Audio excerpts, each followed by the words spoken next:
This is Pete Moore on Halo Talks NYC. I have the pleasure of having from Orange County, Cam, Primo Fitness USA, an Aussie entering the world of used equipment, refurb, and anything else you need. Hey guys, how are you? Great to be here, and appreciate you including me. Awesome. So, a lot of the listeners here are either health club operators, fitness studio operators, entrepreneurs getting into the space, probably some private equity groups that have assets that are in the branded health club multi-regional channels. So give us a little commercial first on the business, and then we'll talk about how you got into this and why you're the go-to guy.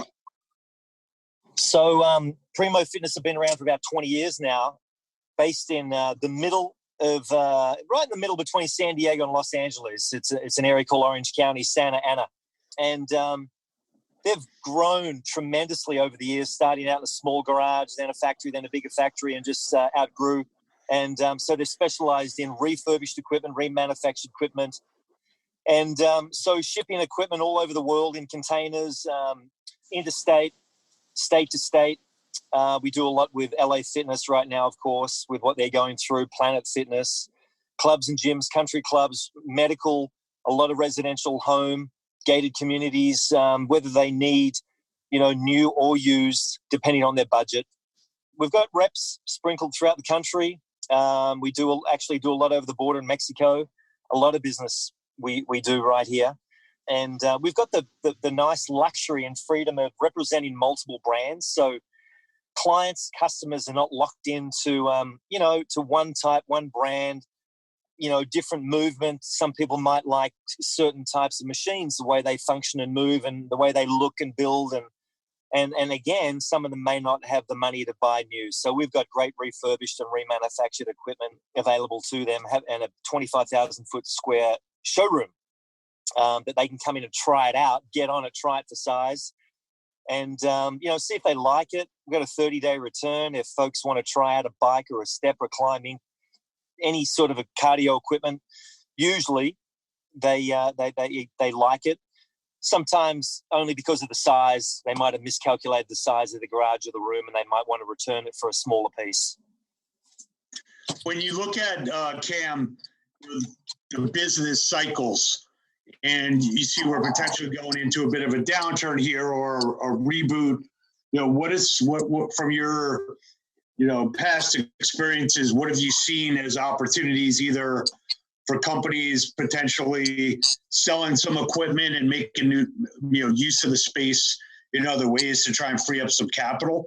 Do you see new groups that are coming up saying, hey, I'll buy refurb because it really is just as good as new after it comes out of, a refurb side on your end? So, what do you forecast over the next couple of years related to behavior?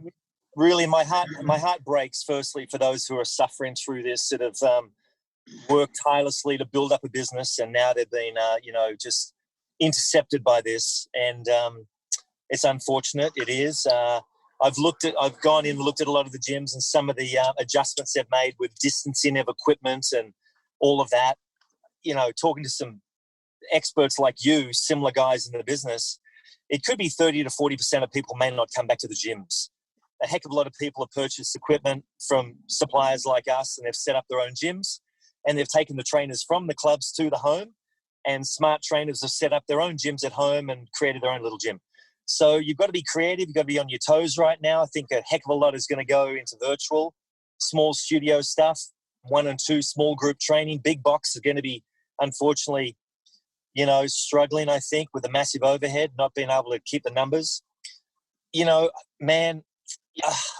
Peloton and the Mirror and these companies, their timing was perfect. Their timing was absolutely perfect. They almost had a crystal ball, but they are going to continue to do well, and it makes sense to people who are, very sensitive and probably a little bit afraid of the unknown of the gym environment, saving money too.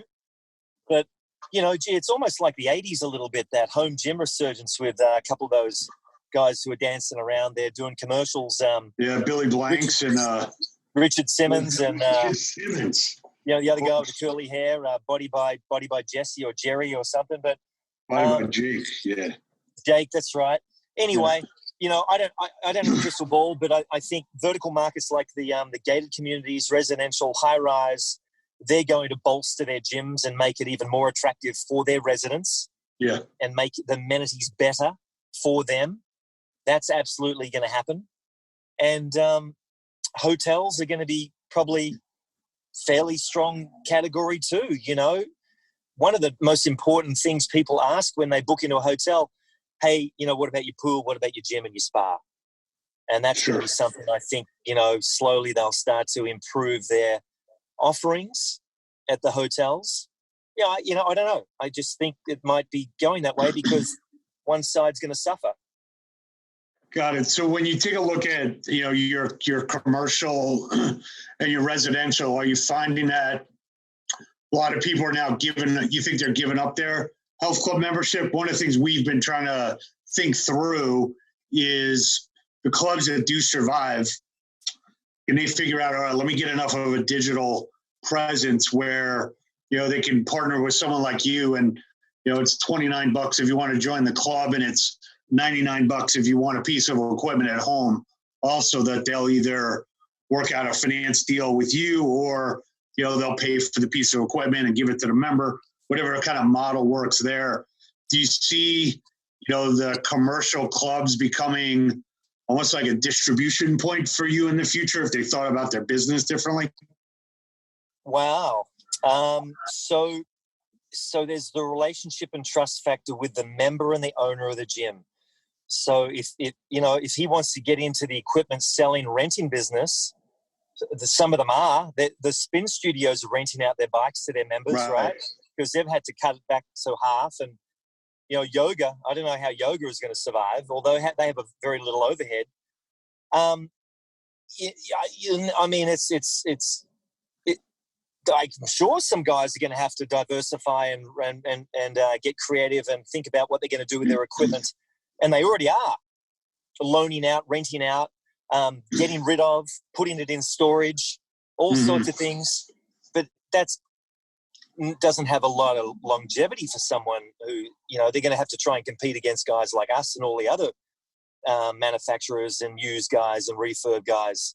Because it's a big volume business. I mean, it's not big margins, and the work that we have to put into to get that piece of equipment back up to scratch, the extraction, the time, the insurance, the trucks, all of that stuff, and then taking the chance on a piece of equipment, is a bit of a gamble sometimes. Yeah, so you're like a modern day trader. Is it part of your business? Yeah, it is. And you've got to have a keen eye to know, you're looking at something and going, that's desirable or not, that's a $75 bike right there, and we might move it for 125 or 150, what's the point? What's the point of that really? You got to say no to some stuff because it's just not worth putting the money into like an old car, an old truck, It's a bit of a gamble sometimes. So I mean, how good is the $150 bike that after you refurb it for me? Right, exactly. Is it worth 175, 180? Well, remember we bought it for maybe 50 or 75, and then we'll try and sell it for 150, 175. But they'll only get 30 days, or they just buy it as is. They buy it as is. They walk out. They take the chance, just like the old car on the lot. The old car, the beater car. Yeah. And hey, it's yours.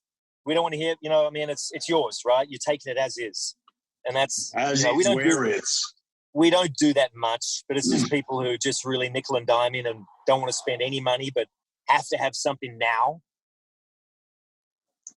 So as you look at your business.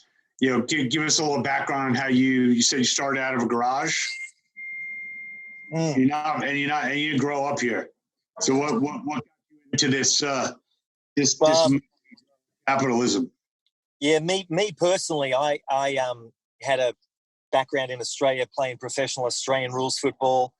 So I'm 54. So we trained a little differently back then, and we played multiple sports, which was great for me to be able to understand movement and function and balance and coordination, running and catching, jumping, climbing, all that sort of stuff you get from playing multiple sports. So that transitioned into coaching athletes and blah, blah, blah, and then got into the equipment business. And, Leo, the owner of the company, he's the founder of Primo, and he's really the guy that started out of the garage and then grew and built and got a great reputation, developed great relationships with the manufacturers and, the Kaisers of the world, the American Barbell, the Life Fitnesses, the Precors, the Cybex, brands like that Torque. So we represent a lot of those brands. Primo Fitness is the sole independent distributor and representative for Panata. Panata is the oldest manufactured equipment in the world out of Italy. A point of reference is for its technical innovation, style, and emotion. The mission to design and make the aesthetically pleasing, functional, very reliable, long-lasting, and extremely competitively priced equipment for all demographics and populations. Ergonomically and biomechanically, it's incredibly sound and superior to really any other piece of equipment I've been on, and some of the most respected and admired bodybuilders have been on. They take such incredible pride in their design within their mechanical department. It's equipped with all these manual weld-in stations and, three-dimensional robot weld-in, mechanized production center for counterweight, for the drilling and the cut-in. They go to great lengths to produce the very finest equipment along with incredible upholstery. So just an amazing brand, and truly have a lock on the posterior chain glute hamstring market. They have some pieces that are just absolutely unique and really separate themselves in that area, along with many other strength pieces and cardio. So Panata, P-A-N-A-T-T-A, is a brand, an Italian brand that we represent. But getting back on track again, it's not going to be easy for everyone to survive this in this business we're in right now, because we're hoping for more buybacks to come back. We're doing a lot of 24-hour fitness and a few of the other clubs. It's going to take them time to decide what direction am I going to go? Am I going to cut my losses and get rid of my equipment now and get some money in immediately? Or do I hold on to it and try and weather the storm? Do I put it in a space and, hold on to it? So we're in a holding pattern right now. So people are just sort of waiting and seeing what happens in LA, for example. LA is very, very limited to what you can do in a gym. It's crushed the gym business in California. And Arizona closed down for another 30 days as well. In other states, I don't know the climate so as well. What's going on there? Got it. So when you came into this business, and you're dealing with a lot of different stakeholders at pretty much at all times, how was your Australian rules football, and the fact that you probably didn't have your name on the back of the jersey, you just had a number, and it's very much of a team sport, being in this position here, because we talk a lot about that businesses should be more like teams. Yeah. And we should, approach everything more like we're players on the team. And, there should be a head of player personnel. There should be a strength and conditioning coach. There should be a, offensive coordinator. We came up with all these different terms, but at the end of the day, we're all just a bunch of athletes that still want to play. So how do you get how do you look at business differently, you think, because of your pro sports background? And, what do you kind of harken back to sometimes? Well, I mean, all the great coaching, the great coaches, mentors in my life that taught me the good things, the right things, be comfortable with being uncomfortable, just suck it up. You're not going to know what it's like, in those final 2 minutes of a game when there's blood, there's blood to be poured out if you don't do it on the track, in the practice facility building up to that. So, you have that mental mindset of knowing that you've been there before, going into a difficult environment, dealing with whoever you're dealing with different stakeholders, and having that mentality of, I call it the velvet hammer, right? Just that soft kind of persistent close, not. I like to leave it with a fragrance and not an odor, and not piss the other person off. Where I've got a green light to come back and engage again, without them saying, "Oh God, it's him again," but in a nice way, knowing that I am the best guy for the business and I won't let you down. My word's my word, and my yes is my yes, and my no is my no, and we deliver, because the industry is known for, some flakiness and unreliability, and move on to the next sale. Right. I don't know so much about us because we work a little bit remotely, but then you've got a team behind you at the factory with all the workers and the guys that load the trucks, unload the trucks, extract the equipment, maintain the equipment. That's the backbone, right? They're doing the grunt work and make us look good. So the appreciation for your team is critical, and the communication. And we're not better than them at all. We're all together, and we just have different skills. And we do what we do. That's my box. That's your box, and I couldn't do what you're doing. I couldn't do what they do. They're amazing. So I'm grateful. I'm grateful for for this industry, and I just hope everyone can weather the storm and make it through. Everyone on all different levels. Yeah, I mean, you make a really good point related to everybody on the team has a different skill set, and you actually, if you tried to do that factory worker position, or had a good relationship with one of my SoulCycle instructors, and he's like, yeah, I do the 6 a.m. class and I do the 7:30 p.m. class, and I do 3 other classes in between. I'm like, wow, I don't think I can play that role.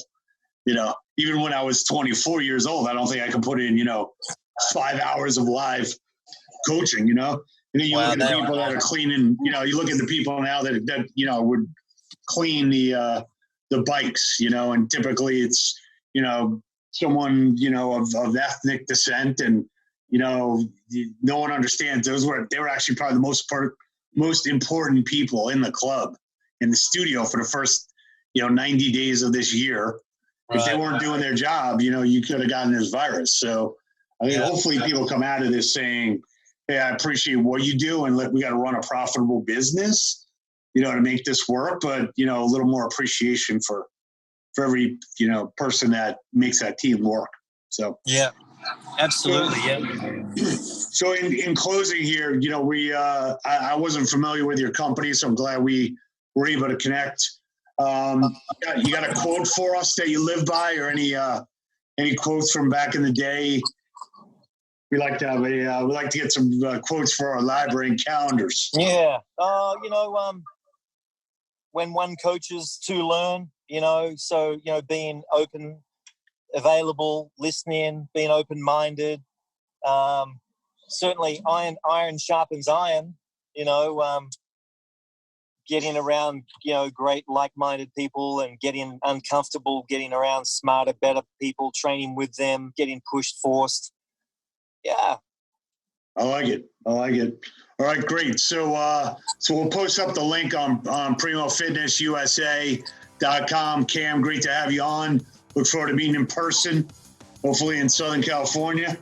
And let's go do some business together. And at the end of the day, we're just trying to get more people on a treadmill or moving or on a bike and getting our life together. So it's all about helping people. So glad to meet you, and love what you guys are doing, and we'll be in touch. Thanks, gentlemen. Have a great day. Appreciate you, man. And love your energy and your involvement and your willingness. It's grete. Appreciate you. All right. We'll make it better. All right, bud. Cheers, guys. Stay safe. Later. Take care.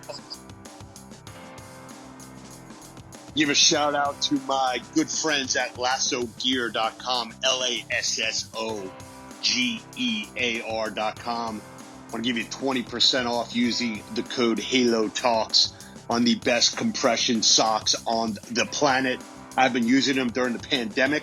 My field goal kicking is further and stronger than it's ever been. Check out these socks. You'll love them. They got an L and an R to make it easy to put on each foot. Enjoy it. Trust me, you'll love them.